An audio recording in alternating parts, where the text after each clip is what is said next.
नमस्कार विद्यार्थी मित्रांनो, 2013 नंतर जे विद्यार्थी शिक्षक म्हणून रुजू झालेले होते, शिक्षक म्हणून त्यांची निवड झाली होती आणि ते आता कार्यरत आहे, अशा विद्यार्थ्यांसाठी एक महत्त्वाची बातमी आहे. त्यानंतर आत्ताही जे विद्यार्थी शिक्षक होण्यासाठी या एक्झाम देत आहे किंवा टेटच्या माध्यमातून शिक्षक भरतीमध्ये इथे इन्व्हॉल्व होत आहे, अशा विद्यार्थ्यांना सुद्धा एक महत्त्वाची माहिती या व्हिडिओच्या माध्यमातून मी देतोय. आता दोघांसाठी काय महत्त्वाची, तर पहिलं म्हणजे काय, शिक्षक भरती संदर्भात मी टाकलेलं आहे पद धोक्यात येईल का आणि का. तर कोणाचं पद, ज्या विद्यार्थ्यांनी 2013 नंतर विदाऊट टीईटी किंवा सीटीटी जर शिक्षक भरतीमध्ये ते निवड झाली होती, शिक्षक म्हणून रुजू झाले होते, त्या विद्यार्थ्यांसाठी हा मेसेज आहे. मग हा GR काय सांगतो, थोडक्यात GR पण मी तुम्हाला दाखवतो. विथ GR मी सगळं एक्सप्लेन करून सांगतो. तुम्हाला माहिती, मी प्रत्येक व्हिडिओ तुम्हाला विथ प्रूफ दाखवत असतो. दुसरं काय, 2013 नंतरच्या शिक्षकांना काय पात्रता होती, काय पात्रता त्यांना सांगण्यात आली होती या GRच्या माध्यमातून. आणि जर आता तसं नसेल तर शिक्षकांचं पद धोक्यात येईल का, आणि जर शिक्षकांचं पद धोक्यात आलं तर असाही प्रश्न सध्या सोशल मीडियाला येत आहे. सर मग दुसऱ्या टप्प्यात आणि टेट 2025च्या जागा वाढणार का. आता थोडक्यात या व्हिडिओच्या माध्यमातून समजून घेऊया. थोडीशी चर्चात्मक हा व्हिडिओ असणार आहे, सो शेवटपर्यंत व्हिडिओ बघा. तुमचं मत कमेंटमध्ये नक्की नोंदवा. तिकडे जाण्यापूर्वी एक प्रमोशनल ऍक्टिव्हिटी आहे, इग्नाइट अकॅडमीकडनं टेट 2025ची तुम्ही जर तयारी करत असाल आणि तुम्हाला जर मार्क चांगले पाहिजे असेल, कारण चांगले मार्क असेल तर तुम्हाला हवं त्या आस्थापनामध्ये, हवं त्या जिल्ह्यामध्ये तुमची शिक्षक म्हणून निवड होऊ शकते. मार्क चांगले पाहिजे, त्यासाठी मार्गदर्शनाची गरज असेल तर इग्नाइट अकॅडमीची ही बॅच आहे. टेट 2025ची गुरु 5.0 ची लाईव्ह प्लस रेकॉर्डेड बॅच आहे. ह्या बॅचची फी तुम्हाला ऑफर आहे 24 फेब्रुवारीपर्यंत. बॅच सुद्धा 24 फेब्रुवारीलाच चालू होते. 50% ऑफ मध्ये, म्हणजे 1999 प्लस GST बॅच अवेलेबल आहे. यामध्ये ही पूर्ण टीम तुम्हाला मार्गदर्शन करणार आहे, ज्या टीमनी मागच्या वर्षभरामध्ये जी टेट 2022 झाली होती त्यामध्ये 1000 प्लस विद्यार्थ्यांची निवड करून दाखवली आहे. सो लगेच तुम्हाला बॅच घेण्यासाठी ऍप डाउनलोड करा. काही अडचण आली तर ह्या नंबरला कॉल करा. आणि विशेष टेटची तयारी करण्यासाठी तुम्हाला जे फॅकल्टी शिकवणार आहेत ह्या बॅचमध्ये, त्याच फॅकल्टींचं पुस्तक सुद्धा, म्हणजे बाळासाहेब बोडके सरांचं पुस्तक 50% ऑफ मध्ये ऍपवरून अवेलेबल आहे. सो लगेच ते पुस्तक सुद्धा तुम्ही परचेस करू शकता, ऑनलाईन पण अवेलेबल आहे. आता मुख्य मुद्द्याकडे तुम्हाला घेऊन जातो. तो मुद्दा दाखवताना 2 संदर्भ मी तुम्हाला सांगतोय. पहिला संदर्भ आहे, प्रशांत बंब विधानसभा सदस्य आहेत, त्यांचं एक पत्र गेलेलं आहे, एक मेल पण गेलेला आहे, तो पण संदर्भ तुम्हाला देतो. आणि दुसरा संदर्भ त्यांनी उल्लेख केलेला जो GR आहे, GR 24 ऑगस्ट 2018चा परत एकदा समोर घेऊन तुम्हाला दाखवतो. पहिले बघूया हे प्रशांत बंब सरांचं जे पत्र आहे ते पत्र काय सांगतं बघा. हे विधानसभा सदस्य आहेत, त्यांचं पत्र तुम्हाला मी पहिले दाखवतो बघा. हे आहेत प्रशांत बन्सीलाल बंब, सदस्य महाराष्ट्र विधानसभा, यांनी 19 फेब्रुवारीला पाठवलेलं हे पत्रक आहे. ह्या पत्रकात त्यांनी काय सांगितलं थोडक्यात बघूया. बघा, प्रति कुणाच्या नावाने गेलेलं ते, माननीय शिक्षणाधिकारी प्राथमिक व माध्यमिक जिल्हा परिषद महाराष्ट्र राज्य सर्व, म्हणजेच 1 ते 8च्या विद्यार्थ्यांसाठी शिकवणाऱ्या सगळ्या शिक्षकांसाठीच हे परिपत्रक आहे. विषय काय त्याचा, विषय शासन नियमानुसार टीईटी परीक्षा उत्तीर्ण न झालेल्या शिक्षकांची माहिती मिळण्याबाबत. ही माहिती त्यांनी मागितली आहे. आता हा जो त्यांनी ही मागितलंय, त्यांनी मेल पण केला, त्याच्या वरती तुम्हाला दिसतंय त्यांनी मेल केलेला आहे बघा. हा दिसतोय तुम्हाला, शासन नियमानुसार हा मेल केला प्रशांत बंब सरांनी. त्यांचा हा मेल ID आहे. 19 फेब्रुवारीला हा मेल केलेला आहे आणि हा मेल गेलेला आहे. त्यानुसार ते शिक्षकांची जिल्हानिहाय, तालुकानिहाय शाळेच्या नावांसह माहिती मिळवली. आता तो फॉर्मॅट कसा आहे, त्यांनी फॉर्मॅट सुद्धा दिला, तो फॉर्मॅट पण तुम्हाला दाखवतो. मी का दाखवतोय पुढे सांगतो मी तुम्हाला. आता यांनी यात काय म्हटलंय थोडक्यात ते पण एक्सप्लेन करतो तुम्हाला. बघा, यांनी यात म्हटलंय, महोदय, उपरोक्त विषयांकित प्रकरणी 13 फेब्रुवारी 2013च्या शासन निर्णयानुसार, हा एक GR आहे बघा, शासन निर्णयानुसार 13 फेब्रुवारी 2013 नंतर नियुक्त करण्यात आलेल्या सर्व शिक्षकांना, आता GR काय सांगतोय त्यांनी इथे उल्लेख केलाय, टीईटी परीक्षा उत्तीर्ण करणे बंधनकारक आहे. कधीपासून, 13 फेब्रुवारी 2013 नंतर जे शिक्षक लागू झाले होते विदाऊट टीईटी, विदाऊट सीटीटी, त्या विद्यार्थ्यांना टीईटी पात्र असणं किंवा नंतर टीईटी पात्र होणं कंपल्सरी होतं. कधीपर्यंत होतं ते पण सांगितलंय. 24 ऑगस्ट 2018चा हा एक GR आहे बघा, हा लेटेस्ट GR आहे, हा दाखवतो तुम्हाला मी.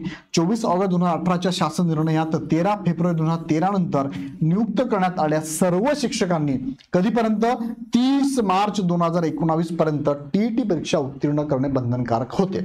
म्हणजे 13 पासून 19 पर्यंत जवळपास तुम्हाला 6 वर्ष दिली होती. ह्या 6 वर्षामध्ये टीईटी उत्तीर्ण होणं गरजेचं होतं. आता पुढे काय सांगितलंय, वरील शासन निर्णयानुसार अद्याप टीईटी परीक्षा उत्तीर्ण न झालेल्या शिक्षकांची यादी शाळेच्या नावासह मला आवश्यक आहे करिता सदरील शासकीय कार्यपद्धतीनुसार टीईटी उत्तीर्ण झालेल्या शिक्षकांची माहिती प्रपत्र 1 प्रमाणे त्यांनी फॉर्मॅट दिलाय, त्यानुसार मला पाठवावी असं त्यांचं म्हणणं आहे. बघा हे त्यांचं लेटर गेलेलं आहे. कोणाला गेलंय, मुख्य कार्यकारी अधिकारी जिल्हा परिषद महाराष्ट्र राज्य सर्व. त्यानंतर दुसरं माननीय प्रधान सचिव शालेय शिक्षण व क्रीडा विभाग महाराष्ट्र राज्य मंत्रालय यांना पण गेलेलं लेटर आहे. सो याचं उत्तर देणं गरजेचं आहे, द्यावंच लागेल, याची माहिती यांना द्यावं लागेल, कारण हे सुद्धा कोण आहे, हे विधानसभा सदस्य आहेत, यांना देणं गरजेचं आहे. कुठला ज्यांचं हे संभाजीनगरवरून बिलॉंग करतात त्यांनी हे पाठवलेलं आहे. आणि कशी माहिती मागवली बघा, यानुसार कशी मागवली आहे बघा, एकदम सविस्तर मागितली त्यांनी. काय मागितली बघा, पहिले मागितलंय संस्थेचं नाव काय आहे, ए संस्थेचं नाव आहे, शाळेचे नाव काय आहे, बी शाळेचं नाव आहे, टीटी अनुत्तीर्ण शिक्षकाचे नाव मग किती आहे, 1 2 3 4 5 असे 7 आहेत सपोज त्या संस्थेमध्ये. नियुक्तीचा दिनांक काय, म्हणजे 2013 नंतरचा त्यांचा नियुक्ती असणार आहे, ते दिनांक टाकायचं त्यांना इथे. नंतर वैयक्तिक मान्यतेचा दिनांक म्हणजे त्यांनी मान्यता घेतली आहे असा दिनांक. शाळेचा प्रकार काय, अनुदानित आहे, अंशतः आहे, अनुदानित आहे, विना अनुदानित आहे, त्याचा प्रकार टाकायचा आहे.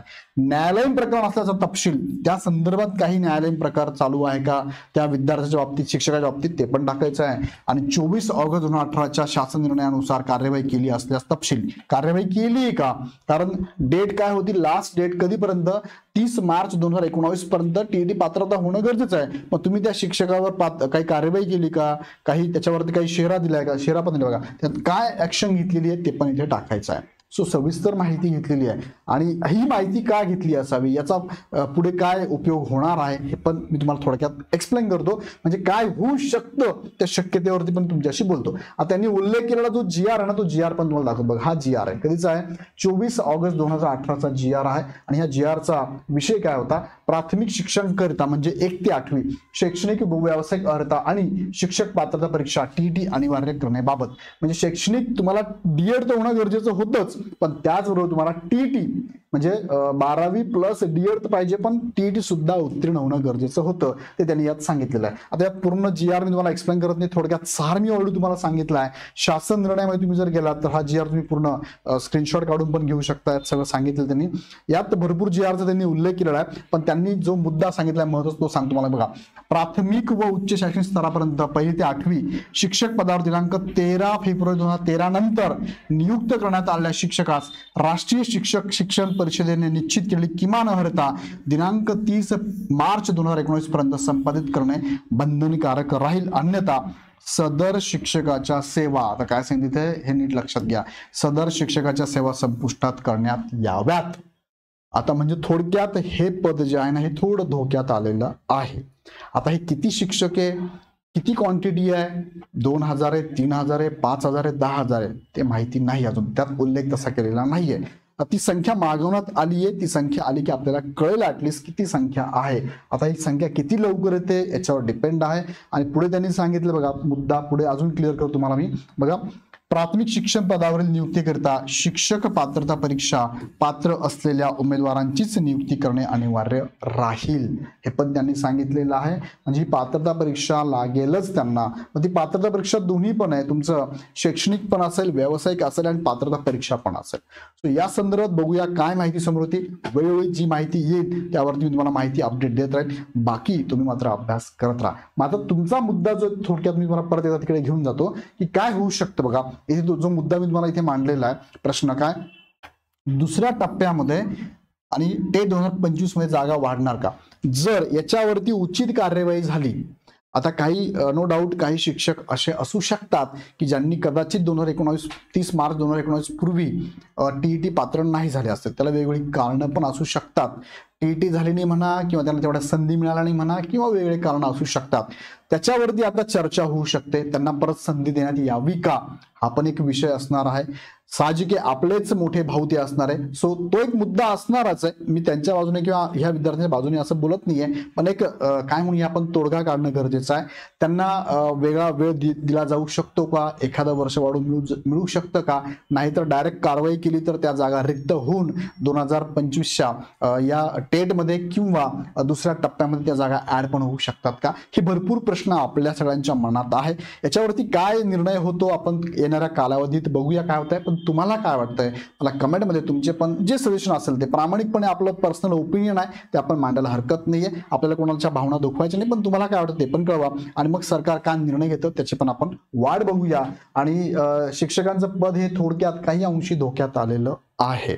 ओके, कारण जी आर नुसार हे असणं गरजेचं होतं. याबद्दल अजून काही डाऊट असेल तर मला कमेंटमध्ये टाका, तुम्हाला माहिती मी काढून देईल. पण 8/2025 ची तुम्ही जर तयारी करत असाल तर लगेच ही बॅच तुम्ही जॉईन करा. बॅच ऑफर तुम्हाला फक्त 24 फेब्रुवारीपर्यंत आहे. 1999 प्लस जीएसटी मध्ये अवेलेबल आहे. नंतर फी तुम्हाला ही जवळपास 4000 प्लस जीएसटी होणार आहे, म्हणजे दुप्पट फी होणार आहे. सो आजच जॉईन करा. काही अडचण असेल तर दिलेला खाली हेल्पलाईन नंबर आहे, या हेल्पलाईन नंबरला तुम्ही कॉल करून विशेष माहिती घेऊ शकता किंवा डायरेक्ट ॲप डाउनलोड करून परचेस करू शकता. व्हिडिओ कसा वाटला मला कमेंटमध्ये नक्की कळवा.